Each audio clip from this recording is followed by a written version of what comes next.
പ്രചാരണത്തിന്റെ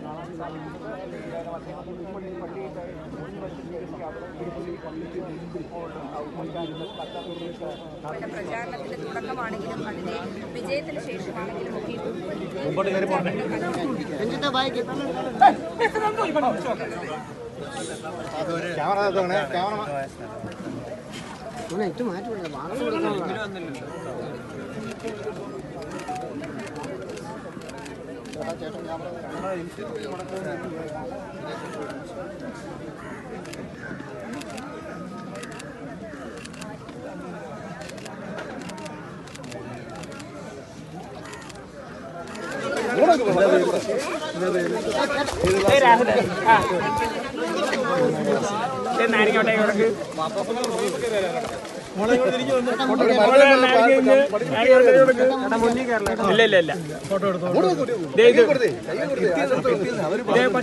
രാഹുലിന് കൊടുക്കും.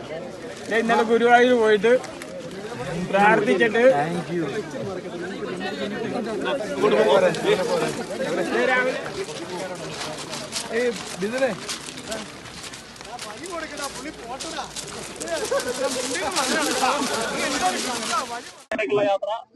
ഒരുപാട് വൈകാരിക അടുപ്പുള്ള സ്ഥലമാണെന്ന് അറിയാം.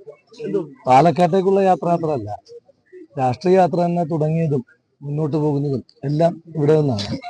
അതുകൊണ്ട് രാഷ്ട്രീയമായ നേട്ടം മാത്രമല്ല, ജീവിതത്തിൽ എന്തൊക്കെ സംഭവിക്കുമ്പോഴും പോസിറ്റീവായും നെഗറ്റീവായും സംഭവിക്കുമ്പോഴും ആദ്യം ഓർക്കുന്നതും ഓർക്കാൻ ആഗ്രഹിക്കുന്നതുമായ പേര് സാറിൻ്റെതാണ്. അപ്പം അതുകൊണ്ട് ഇവിടെ വരുമ്പോഴെല്ലാം, ഇവിടെ വരാത്തപ്പോഴുമെല്ലാം അത് തന്നെയാണ് മനസ്സിൽ. പാലക്കാട് ഒരു വലിയ മിന്നും ജയം തന്നെയായിരുന്നു. അത് സാറ് ഉണ്ടായിരുന്നെങ്കിൽ ഇപ്പം വിശ്വണ്ണ കിട്ടിയൊരു ഭാഗ്യമുണ്ട്. വിശ്വണ്ണൊക്കെ ജയിക്കുമ്പോൾ ആദ്യം പറയാൻ സാറുണ്ടായിരുന്നു. അപ്പോൾ എന്നെ സംബന്ധിച്ചിടത്തോളം ഞാൻ ആ വിഷയത്തിനകത്ത് ഒരു നിർഭാഗ്യവാനാണ്. കാരണം എൻ്റെ വിജയം ജീവിതത്തിൽ ആദ്യമായിട്ട് ഒരു തെരഞ്ഞെടുപ്പിലേക്കൊക്കെ മത്സരിപ്പിക്കുവാൻ പ്രസ്ഥാനം അവസരം തരുമ്പോൾ അതിന് പ്രാപ്തനാക്കുന്നതിന് പിന്നിൽ ഒന്നാമതായി ഉണ്ടായിരുന്ന മനുഷ്യൻ ജീവിതത്തിലൊരു വലിയ വിജയം ഉണ്ടാകുമ്പോൾ ഇല്ല എന്നുള്ളത് ഒരു നിർഭാഗ്യമായിട്ട് തന്നെയാണ് കണക്കാക്കുന്നത്. ലീഗിനെ പിന്തുണച്ച് UDF വോട്ട് ചെയ്തു എന്നാണ് പരസ്യമായിട്ടുള്ള ഒരു ആരോപണം. SDP ഉൾപ്പെടെ ലീഗിന് ഒപ്പം നിന്ന് ലീഗിന്റെ മറവിൽ നിന്ന് വോട്ട് ചെയ്തു എന്നാണ് ആരോപണം. SDP-ക്കെതിരെ ഏറ്റവും ശക്തമായിട്ട് നിലപാടെടുത്തിട്ടുള്ള രാഷ്ട്രീയ പ്രസ്ഥാനം കേരളത്തിൽ ലീഗല്ലേ. അപ്പൊ ലീഗിനോടൊപ്പം SDP ഒന്നിച്ചു എന്നൊക്കെ പറഞ്ഞു കഴിഞ്ഞാൽ അത് പറയുന്നു, നമ്മളൊരു ആരോപണം ഉന്നയിക്കുമ്പോഴും SDP-യെ ഏറ്റവും കൂടുതൽ എതിർക്കുകയും SDP ഏറ്റവും കൂടുതൽ എതിർക്കുകയും ചെയ്ത മുസ്ലിം ലീഗിനെയാണ്.